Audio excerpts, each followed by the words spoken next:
Richard Evans, a 75-year-old veteran, lived in a small house in the suburbs. He had endured tough years, marked by battles in Vietnam, where he risked his life to protect the freedom of his country. Those years left scars, both on his body and in his soul. Yet, Richard lived with pride and an unyielding spirit that refused to bow to life's hardships. Mornings in his small town were typically peaceful. Neighbors tended their gardens, children played in the narrow alleys, and windows opened to welcome the warm sunlight. Richard had become an integral part of this community. Even though he led a quiet life, he was the kind and helpful neighbor, always ready to lend a hand, whether it was fetching a broom for an elderly woman or fixing an old fence. This morning, Richard prepared to leave his house as usual. He donned his old but clean brown jacket, with a few small patches sewn by his late wife, who had passed away 5 years ago. The jacket wasn't just clothing, it was a cherished keepsake, filled with memories of the woman he loved. Richard glanced at himself in the mirror, smoothed his white hair, and smiled gently. He was heading to meet his son, David Evans, the city's police chief. Richard felt immense pride in David. Growing up in challenging circumstances, David had persevered and risen to a position of authority, remaining compassionate and fair.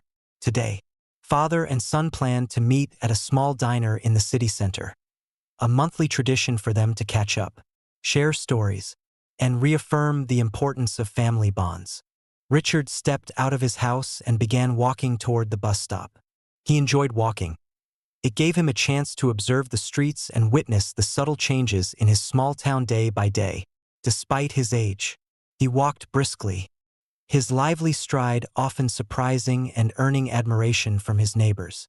At the bus stop, familiar faces greeted him, and he responded with a warm smile and lighthearted jokes, spreading cheer to those around him.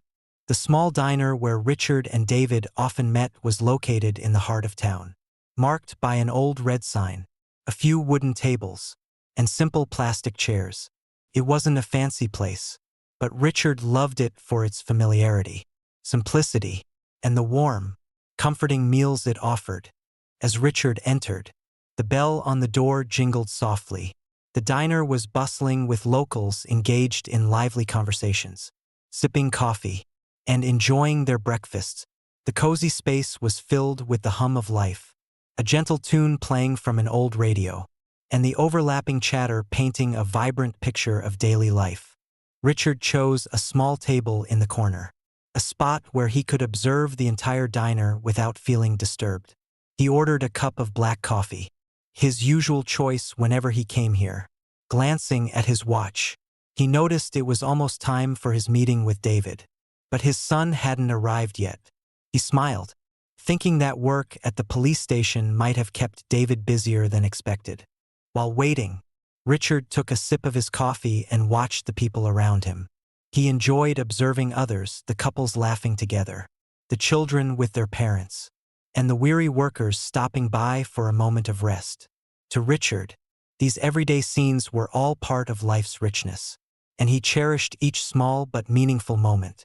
As Richard sat sipping his coffee and waiting, the door to the diner swung open, and 2 police officers walked in. They were Philip Johnson and Jack Carter, 2 young officers from the city's police department. The pair were notorious for being rude and arrogant, often using their authority to bully those they deemed weak or powerless. Philip and Jack scanned the diner, looking for an empty table, and their eyes landed on the corner where Richard was sitting. Philip's gaze swept over Richard's simple clothing, the faded veteran's cap on the table, and the elderly man sitting alone with his coffee. A smirk spread across Philip's face as he turned to Jack and whispered something. Jack sneered in response, and the 2 began making their way toward Richard's table. Without a greeting, Philip stopped in front of the table and asked coldly and sharply, "What are you doing here?"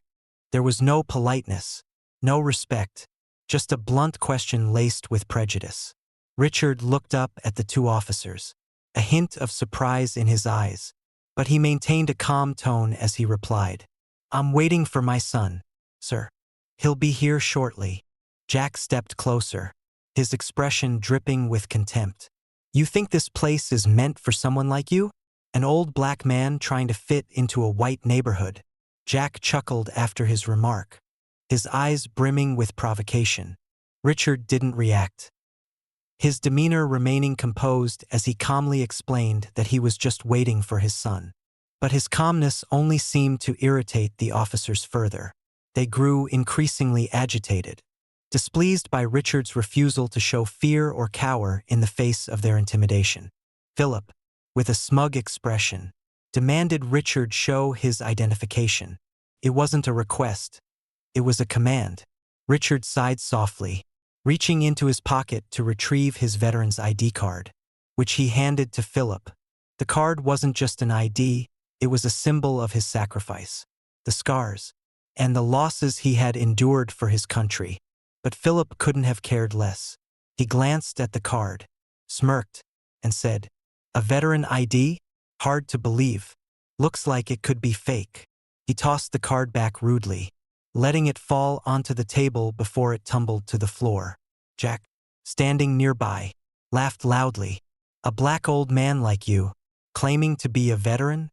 Back in your day, people like you were only good for washing dishes or doing grunt work."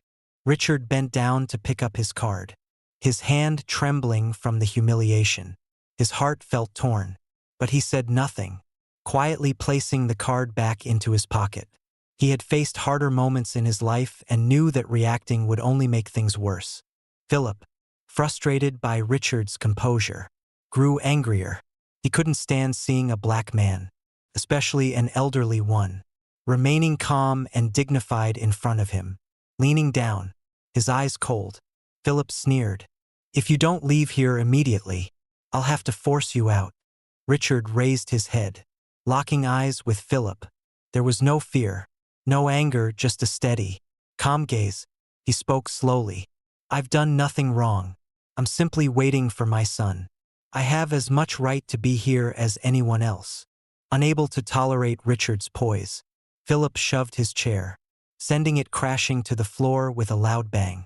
Richard tried to steady himself, but Philip stepped closer, grabbing his shoulder and pushing him again. The commotion caught the attention of the diner's patrons, who began to turn and watch. The cheerful chatter faded, leaving a tense silence in its wake. Jack, standing nearby, picked up Richard's faded veteran's cap, examined it with a sneer, and then tossed it onto the floor. "You don't deserve this hat," he spat, his voice dripping with contempt. Richard looked down at the cap lying on the floor, a deep ache welling up inside him. It wasn't just an insult. It was an attack on the pride he had spent a lifetime earning. Yet he knew that reacting in anger would only gratify them. So, he remained silent, his eyes steady and unyielding. The atmosphere in the diner grew eerily silent as everyone turned to look toward the corner where Richard was facing the two young police officers. A few people held their spoons halfway to their mouths but couldn't bring themselves to take a bite. Others looked down, avoiding the gaze of Philip and Jack. The tension was palpable, though many felt uncomfortable. No one dared to intervene. Philip stared directly at Richard, his expression filled with disdain. He demanded Richard produce identification in a cold, authoritative tone that brooked no refusal. "I want to see your ID right now," he ordered, as if that were the only way to control the situation.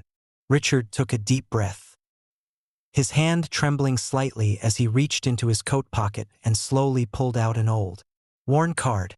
The words Veteran's ID were clearly displayed on it. The card wasn't just a piece of identification. It was a symbol of his courage and dedication to his country. In his youth, during the Vietnam War, Richard had enlisted without hesitation to serve in the military. During those years, he not only fought to defend his country's freedom but also to prove that black men could serve and love their country just as fiercely as anyone else. Philip took the card from Richard, glancing at it with an air of contempt. Smirking, he sneered, "A veteran? Huh? Hard to believe. This is probably fake." He tossed the card back toward Richard with disrespect, letting it fall to the floor. Jack, standing nearby, bent down to pick up the card, laughing mockingly. "An old black man like you, claiming to be a veteran?" he said with a tone of ridicule, as if Richard's service were a joke. "Back in your day, people like you were only good for washing dishes or doing grunt work." Jack burst into laughter, and Philip joined in with a smirk of derision. Richard bent down to pick up his card, his hand trembling from the humiliation. His eyes scanned the room, passing over the faces of the other diners. But no one dared to meet his gaze. A few seemed as though they wanted to say something but remained silent, unwilling to speak up. Richard felt isolated, as though he were an outsider in a world he had spent his life fighting to protect. He placed the veteran's card back into his pocket. But Philip wasn't done. Leaning in close to Richard's face, he spoke with a menacing challenge in his voice. "If you don't leave right now, I'll show you what the law's power really looks like." Richard raised his head, meeting Philip's eyes directly. There was no fear, no anger, just a calm, steadfast gaze. "I've done nothing wrong," he said slowly. "I'm simply waiting for my son.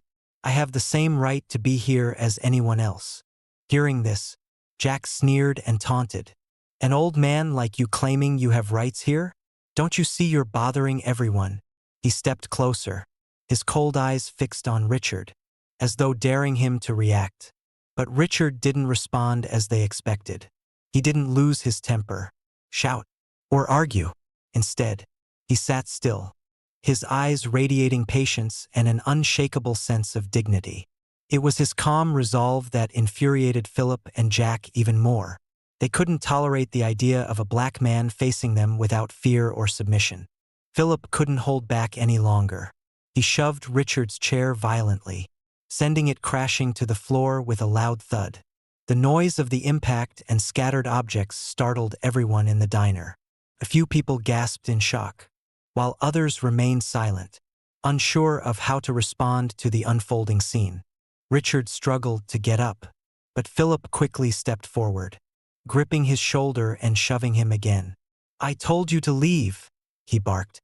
Jack stood nearby, watching the situation with apparent amusement, holding Richard's faded veteran's cap in his hand. He lifted the cap, examining it with disdain, before throwing it forcefully onto the floor as though it were worthless. "Someone like you doesn't deserve to wear this cap," Jack sneered, his voice dripping with scorn and derision. Richard glanced down at the cap lying discarded on the floor, a profound ache rising in his chest. He had earned that cap through blood, tears, and the ultimate sacrifices of his comrades. It was a symbol of bravery, sacrifice, and the losses he had endured. Now, it was treated as nothing more than trash. Philip, noticing the pain flickering in Richard's eyes, only seemed to take greater satisfaction from it. He stepped closer, grabbing Richard by the shoulder and yanking him to his feet before shoving him forcefully toward the door. "I'll show you what you should do," Philip growled, his tone heavy with menace. Richard was shoved roughly toward the door, but he managed to maintain his composure. He had endured battles far more brutal than this, and he knew that if he allowed anger to take control, it would only make things worse. He took a deep breath, striving to stay calm and refusing to show any sign of weakness. The other diners began whispering among themselves. A few stood up, but none dared to intervene. They simply watched with worried and anxious expressions. Some even pulled out their phones to record the scene. They knew what was happening was wrong, but fear kept them from getting involved. Richard tried once again to explain, his voice steady and calm. "I've done nothing wrong. I'm just waiting for my son. I have the same right to be here as anyone else."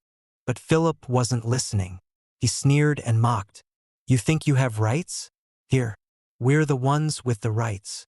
He shoved Richard harder, almost knocking him to the ground. Richard didn't react. He steadied himself and stared directly at Philip, his eyes fearless. At that moment, the diner's door swung open, and a tall man stepped inside. It was David Evans, Richard's son. David had heard about what was happening to his father and rushed to the diner. The sight of his father being bullied by two police officers made his heart clench with anger and pain. David strode forward, his voice authoritative and filled with restrained fury. "What do you think you're doing here?" He looked at Philip and Jack with a piercing gaze, and the two officers immediately realized they had made a grave mistake. Neither Philip nor Jack had any idea that the man they were trying to humiliate was the father of the police chief. They stammered, fumbling for an explanation, but David wasn't interested in excuses. Fixing them with an unwavering glare, he said, "Leave now, and tomorrow morning, I expect both of you in my office.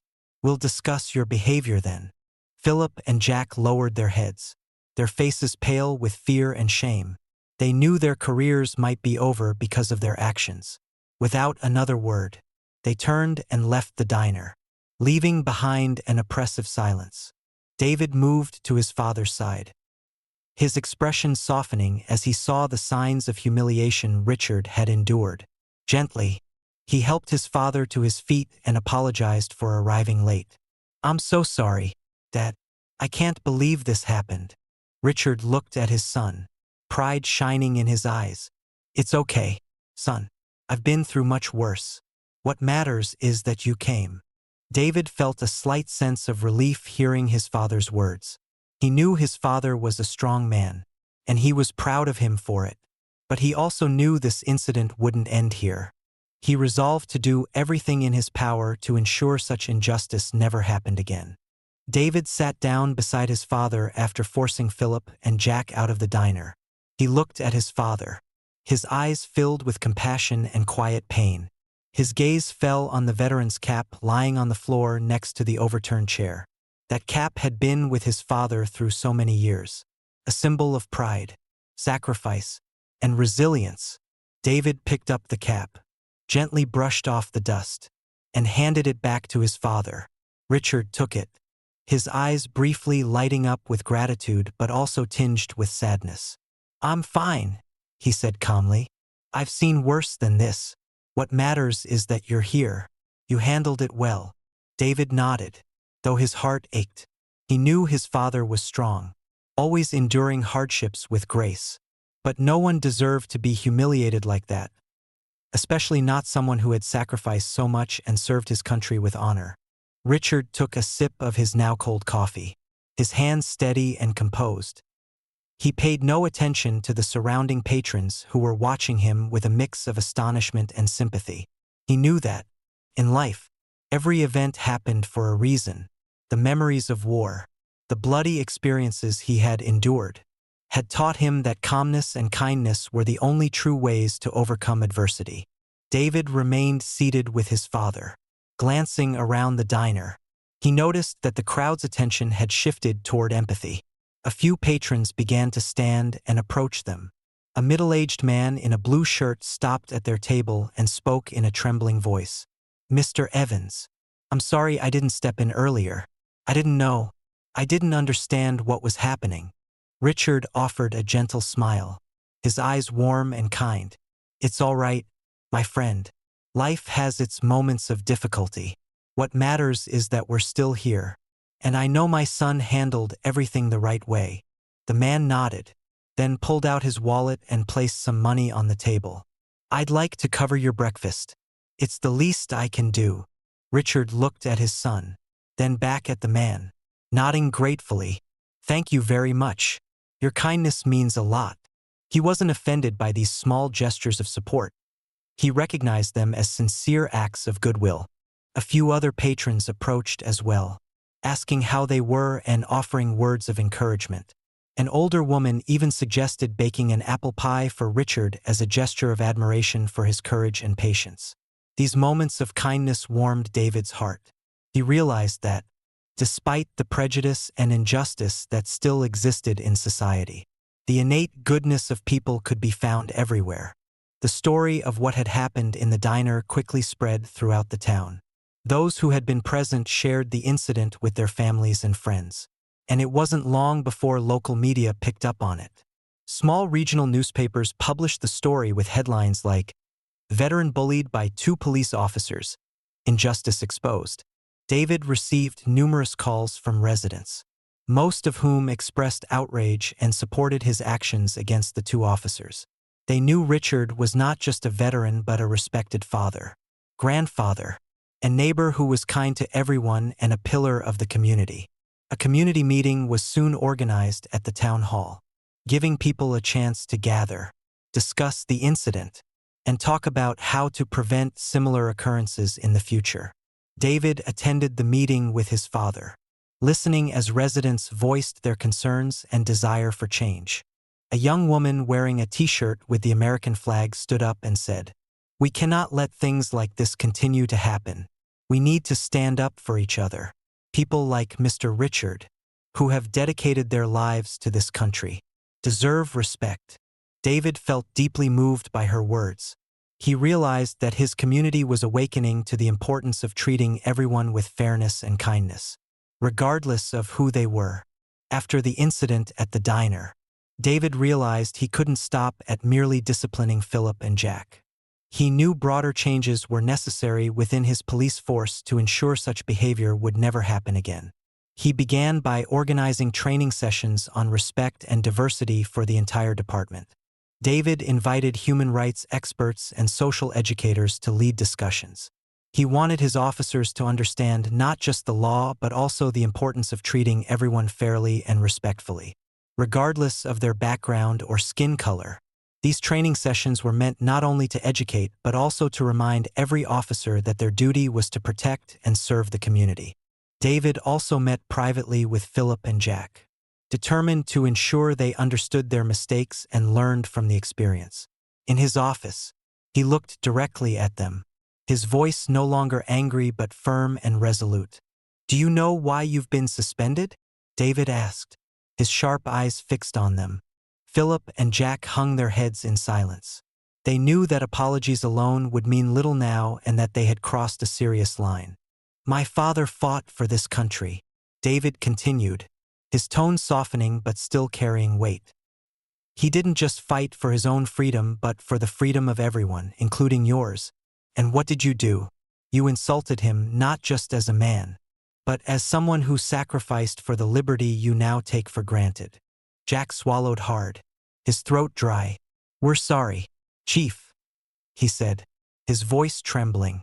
David nodded but didn't stop there. "An apology isn't enough. You will face the consequences of your actions. You are suspended for 6 months, and during that time, you will attend every training session on human rights and diversity. After 6 months, I don't see meaningful change in your behavior. You will no longer have a place on this police force." Philip and Jack left the office with somber expressions. They knew the road ahead wouldn't be easy, but they also understood they needed to change, not just to keep their jobs but to become better people. David felt exhausted but cautiously hopeful. He knew the path to meaningful change would be long, but the first steps had been taken. He thought about his father, a man who had always maintained his resilience and dignity, even in the face of the harshest circumstances. It was his father who had instilled in him a belief in justice and compassion, and David resolved to continue fighting for those values.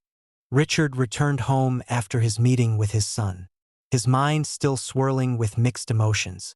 He sat down in the old armchair by the window, gazing out at the small garden in front of the house, where the flowers his late wife had planted were now in full bloom. The vibrant colors of the flowers contrasted sharply with the memories of the humiliation he had just endured at the diner. Richard touched the veteran's cap on the table, his fingers gently brushing the worn surface.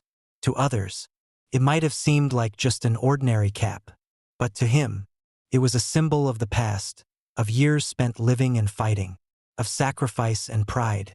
He remembered his time in the military, facing not only the dangers of the battlefield but also the prejudice from some of his white comrades.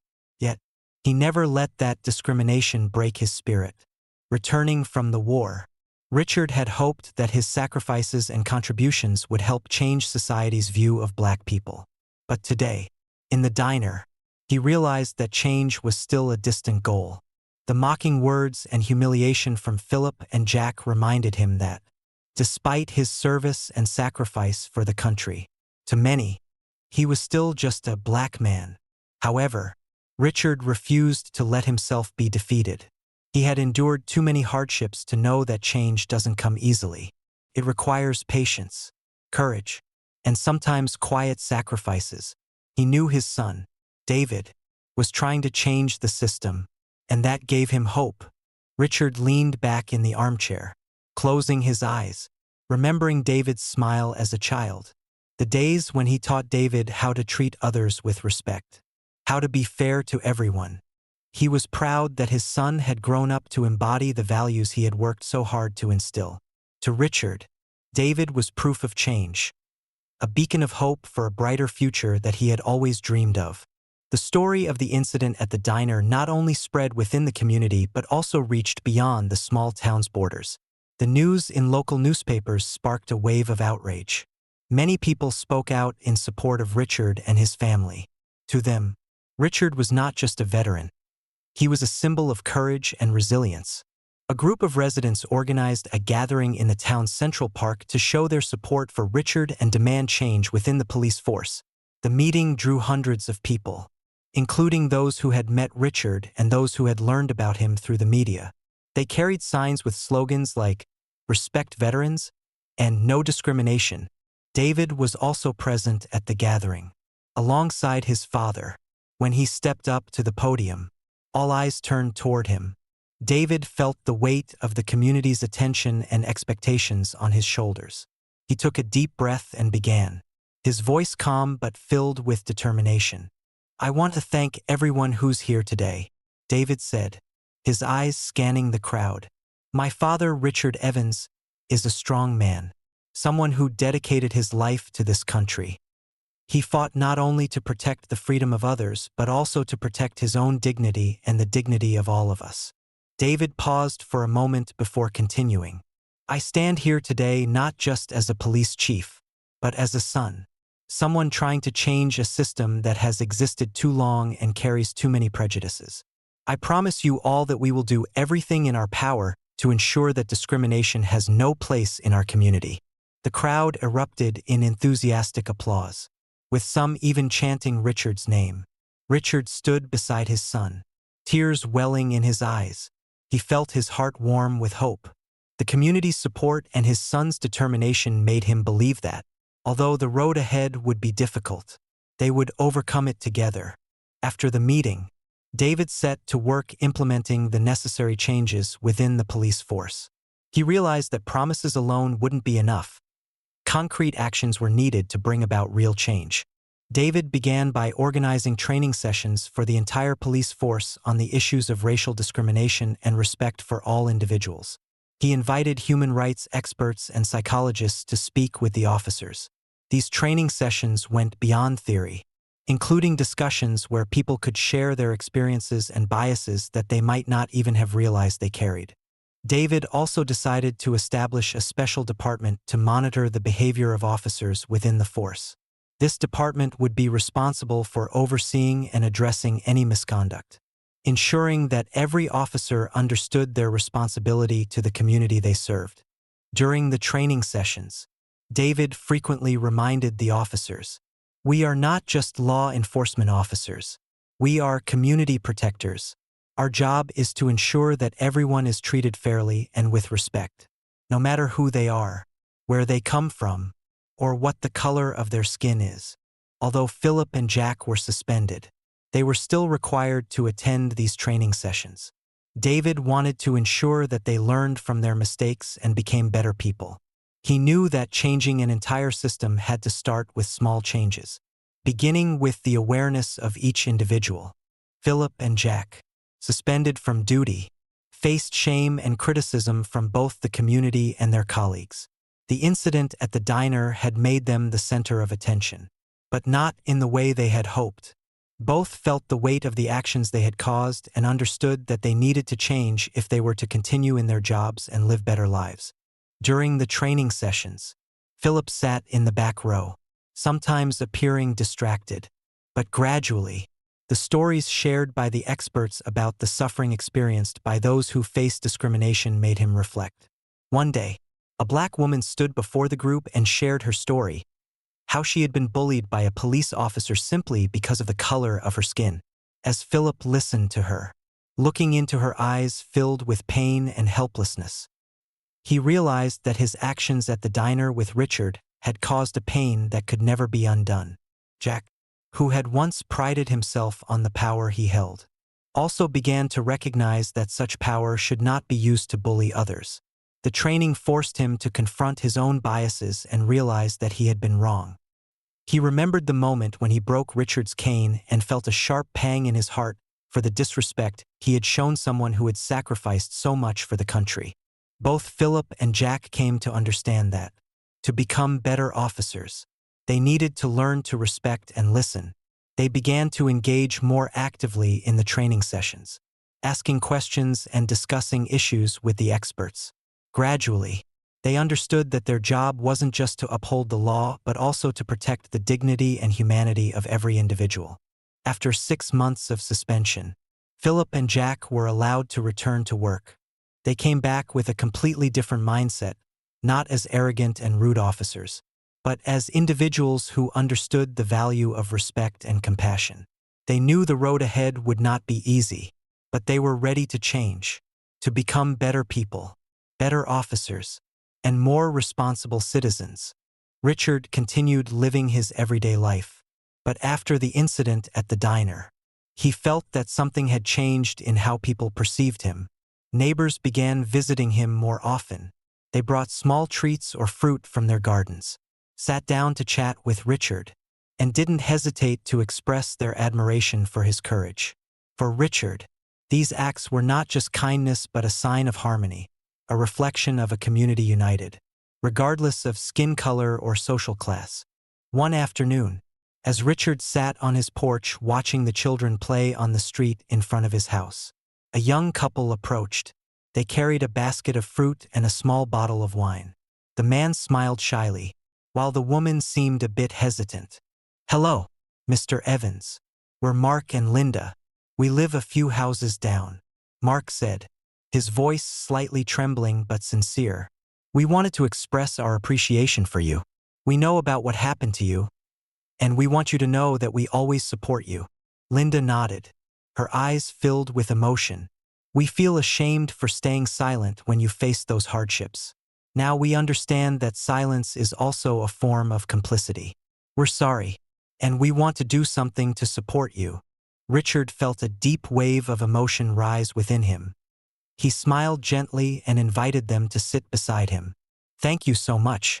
The most important thing is that we learn from what has happened and keep moving forward," he said, his voice warm and calm. "We can't change the past, but we can change how we act from now on." Mark and Linda listened with respect. They understood that what mattered wasn't empty apologies, but actions that came from the heart. And for Richard, courage wasn't about speaking out against wrongs. It was about knowing when to forgive and when to move on. After the community meeting and the changes within the police force initiated by David, the transformation within the community became more evident. Stores, cafes, and restaurants in the town posted signs reading "No discrimination, everyone is welcome." This was not just a symbolic gesture but a commitment from the community to create a safe and equal environment for everyone. David felt proud to see these positive changes. He didn't just want the actions of Philip and Jack to be punished. He wanted to ensure that his community was moving toward a better future. Regular meetings between police officers and the community were also organized to listen to people's concerns and build trust. One day, David held a community meeting at the city hall. He wanted to hear feedback from the residents and also help police officers better understand the issues the community was facing. The meeting was attended by many, from adults to children, all eager to contribute to the shared change. David stood on the stage, his gaze sweeping over the crowd before him. He felt his heart filled with determination and hope. "We cannot change the past," he began, his voice warm and resonant. "But we can learn from the past to build a better future. I promise that the police force will always be ready to listen and serve everyone fairly and with compassion." An elderly woman stood up, looking at David as she spoke. "We know that the road to change is not easy, but we trust you and the police force. We just hope that what happened to Mr. Richard will never happen again." David bowed his head in gratitude and responded, "I hope so too. We will do everything to make that a reality."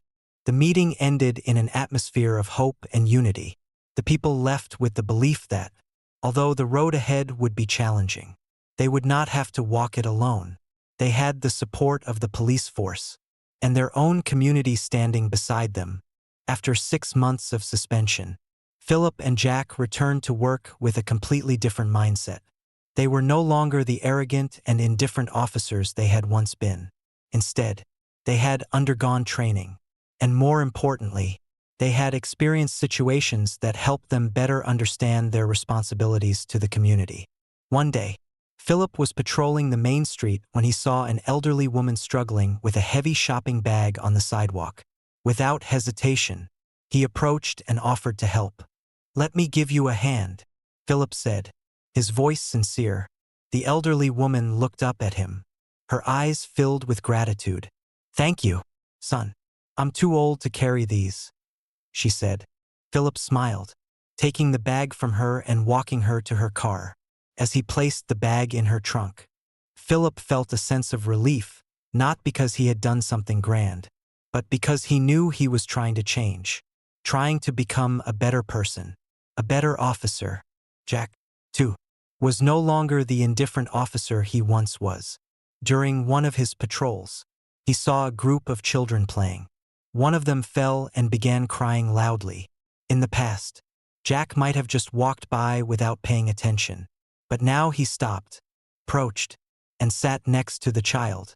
"Are you okay?" Jack asked, his voice gentle.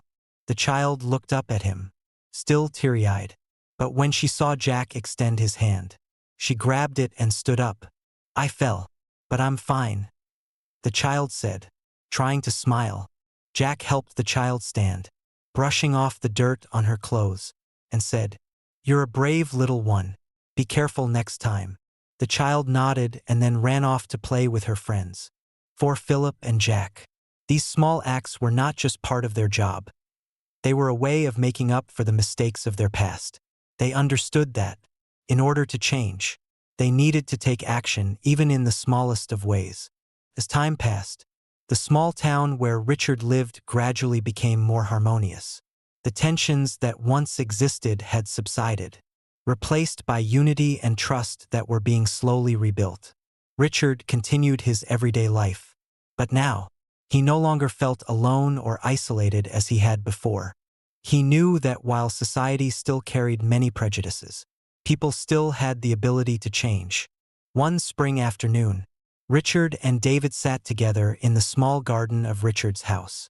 The flowers his late wife had planted were in full bloom, filling the garden with their sweet fragrance. David looked at his father, his eyes filled with respect and love. "You've taught me so much in life," David said, his voice warm.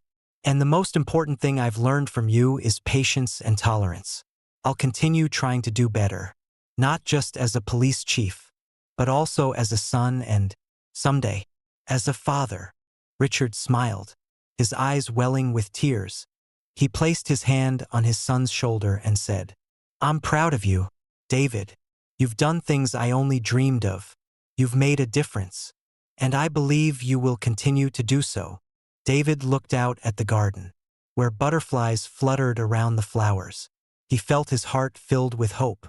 The road ahead might still be difficult, but he knew that with determination and the unity of everyone, they would overcome it all. In the quiet of the afternoon, Richard and David sat together, saying nothing more. They knew that change took time, and that fairness wasn't always easy to achieve.